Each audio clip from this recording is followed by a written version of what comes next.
Rigidity and melting point of solids की बात करते हैं जी। रिजिडिटी जैसे कि हम कहते हैं कि किसी चीज की हार्डनेस, यानी कि वो सख्त कितनी है चीज। तो हम सॉलिड के बारे में ये चीज देखना चाह रहे हैं। जैसे कि यहाँ पर हमें जो है वो तीन फिगर्स नजर आ रही हैं जी। एक हमने यहाँ पर लिया हुआ अपने चैम्बर्स के अंदर ही मॉलिक्यूल्स लिए हुए, ये जैसे सपोज किए हुए हमने। इनके दरमियान में जी डिस्टेंस काफी ज्यादा है। ये फिगर नंबर हमारे पास क्या हो गई जी, 1 हो गई। ठीक है, तो इसको हम कहते हैं, ये जो मॉलिक्यूल्स हैं ये किसके हैं जी, ये गैस के मॉलिक्यूल्स हैं, यानी कि ये आगे पीछे जो है वो इजीली ऊपर नीचे मूव कर सकते हैं। जबकि हम जब लिक्विड की तरफ आते हैं तो हम कहते हैं कि इनका जो डिस्टेंस था, इनके आपस में दरमियान में जो डिफरेंस डिस्टेंस था, स्पेस थी, वो क्या आ गई है जी, कम हो गई है। ठीक है, यहाँ पर भी हम देख रहे हैं गैस के मुकाबले में ये क्या होगी है जी, कम होगी है फिगर नंबर 2 में। और फिगर नंबर 3 में हम देखते हैं कि ये जो मॉलिक्यूल्स हैं बिल्कुल ही एक दूसरे के करीब करीब हो गए हैं और इनके दरम्यान में कोई स्पेस जो है वो बाकी नहीं बची। तो इसको हम कहते हैं जी, ये किसका स्ट्रक्चर है हमारे पास, ये सॉलिड का है। और यहीं से हमें पता चलता है कि जब ये कंपैक्ट सा स्ट्रक्चर इसका बन रहा है, बहुत ही एक दूसरे में मॉलिक्यूल जो है वो जुड़े हुए हैं, तो हम कहते हैं कि जी ये क्या है, हार्ड है, ये रिजिड है हमारे पास सॉलिड। जबकि गैस और लिक्विड्स की हम बात करते हैं, ये रिजिड और हार्ड इस तरह से नहीं होते जिस तरह से हमारे पास जो है वो सॉलिड होते हैं।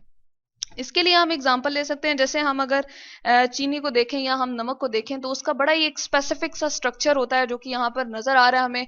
और हम देखते हैं कि जी ये हार्ड है। ठीक है, नमक को जब हम हाथ में रखें तो उसको दबाने पे हमें क्या महसूस होता है जी, ये रिजिड है हमारे पास। जैसे कि मैं यहाँ पर लिख देती हूँ, ये क्या है हमारे पास, सोडियम क्लोराइड है, लेट्स सपोज।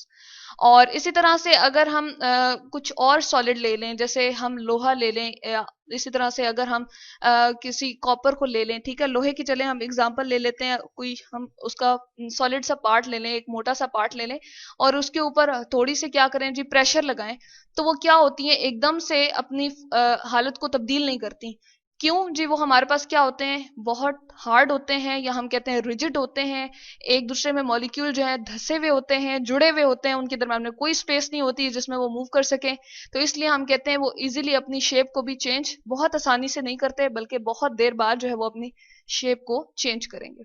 नेक्स्ट हम बात करते हैं जी मेल्टिंग पॉइंट ऑफ सॉलिड्स की। तो हम इसी फिगर को अगर लेके चलें कि जो हमारे पास ये नंबर 3 फिगर है, कि अगर हम कहें ये जो हमारे पास है, और इसमें क्या है जी, हमारे पास सॉलिड जो है, सॉलिड के मॉलिक्यूल जो है वो बहुत करीब करीब हैं।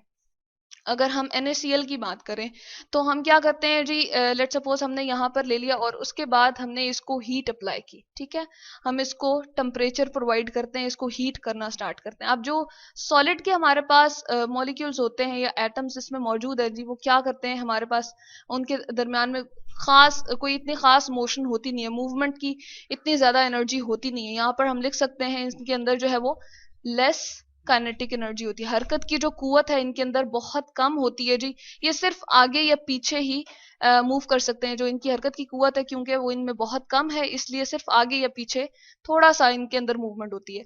लेकिन जैसे ही हम यहाँ पर हीट प्रोवाइड करते हैं, लेट सपोज हम यहाँ पर जो है वो सोडियम क्लोराइड की अगर एग्जांपल ले रहे हैं, तो हम इसको हीट इतनी प्रोवाइड करें कि जब इसकी वो आगे पीछे मूवमेंट की जो एबिलिटी है वो थोड़ी सी ज्यादा हो जाए, यानी कि टेम्परेचर प्रोवाइड करने पे ये किस में चेंज हो जाएगा जी, ये हम कह सकते हैं ये अपनी लिक्विड फॉर्म में चेंज हो जाएगा। यानी कि हमने इतना टेम्परेचर इसको प्रोवाइड किया कि हमारे पास किस में ये चला गया, किस में चेंज हो गया जी, हम कह सकते हैं ये अपनी लिक्विड फॉर्म में चेंज हो गया है। तो यहाँ पर हम ये बना भी देते हैं कि अभी स्टिल हम इसको क्या प्रोवाइड कर रहे हैं जी, टेम्परेचर प्रोवाइड कर रहे हैं या हीट प्रोवाइड कर रहे हैं। ठीक है, तो जिस टेम्परेचर पे ये हमारे पास किस में चेंज हो जाता है जी, सॉलिड फॉर्म से लिक्विड फॉर्म में चेंज हो जाता है। तो यहाँ पर हम लिख देते हैं सॉलिड था हमारे पास, ये क्या है जी, NaCl, और इसको हमने किस फॉर्म में चेंज कर दिया जी, लिक्विड फॉर्म में चेंज कर दिया। यहाँ पर हम लिख देते हैं लिक्विड फॉर्म में चेंज कर दिया हमने जी NaCl को। उस टेम्परेचर को हम क्या कहते हैं जी, मेल्टिंग पॉइंट, यानी कि वो मेल्ट हो गया हमारे पास लिक्विड। और सोडियम का जो हमारे पास टेम्परेचर होता है, या हम कह सकते हैं मेल्टिंग पॉइंट जो होता है जी, वो हमारे पास कितना है, वो हमारे पास है जी 801 डिग्री सेंटीग्रेड। यहाँ पर लिख देते हैं हम जी डिग्री सेंटीग्रेड, बिल्कुल हमारे पास जो है वो जिस यूनिट है टेम्परेचर का। जिस तरह हम आटा या चीनी घर में लेकर आते हैं तो हम कहते हैं जी इतने किलोग्राम है, 5 किलोग्राम है, या हमारे पास 10 किलोग्राम है। बिल्कुल इसी तरह से टेम्परेचर को मेजर करने के लिए हमने यूनिट क्या रखा हुआ है जी, डिग्री सेंटीग्रेड। तो ये है जी rigidity and melting points of solids. Rigidity को हमने इस तरह से एक्सप्लेन किया कि जिस सॉलिड के मॉलिक्यूल या एटम्स जो होते हैं, सपोज कर लिया हमने यहाँ पर ये जो ब्लू कलर के आपको नजर आ रहे हैं बहुत एक दूसरे के करीब करीब हैं और इनके दरम्यान में कोई डिस्टेंस नहीं होता, कोई स्पेस नहीं होती अवेलेबल जिसमें वो आराम से आगे पीछे ऊपर नीचे मूव कर सकें। तो इसलिए वो एक दूसरे में क्या होते हैं जी, कॉम्पैक्ट होते हैं। यही वजह है कि उनका स्ट्रक्चर जो है वो रिजिड होता है, वो हार्ड होते हैं और इनको डीफॉर्म करना या दूसरी शक्ल में चेंज करना बहुत आसान नहीं होता बनस्बत लिक्विड के और गैस के, क्योंकि उनके मॉलिक्यूल्स रैंडम मूवमेंट में होते हैं, मूव कर रहे होते हैं। मेल्टिंग पॉइंट की हमने बात की थी जी, हमने सोडियम क्लोराइड को ही ले लिया और हमने कहा कि हम इसको हीट प्रोवाइड करें, इसमें लेस काइनेटिक एनर्जी थी। जब ये किस में कन्वर्ट हो जाएगी जी, मोर काइनेटिक एनर्जी हो जाएगी इसकी, यानी कि इसको हमने इतनी ज्यादा हीट दी है जब इसकी काइनेटिक एनर्जी, हरकत की कुव्वत बहुत ज्यादा हो गई। मॉलिक्यूल्स अगरचे इनके दरम्यान में डिस्टेंस जो था वो हमारे पास क्या था, बहुत जी कम था, यानी कि एक दूसरे में बहुत ज्यादा वो धसे हुए थे। तो क्या हम कह रहे थे, शो कर रहे थे कि हम कह रहे थे कि यहाँ पर उनके पास इतनी मूवमेंट की एबिलिटी नहीं है, सिर्फ वो आगे या पीछे हल्का सा मूव कर सकते हैं।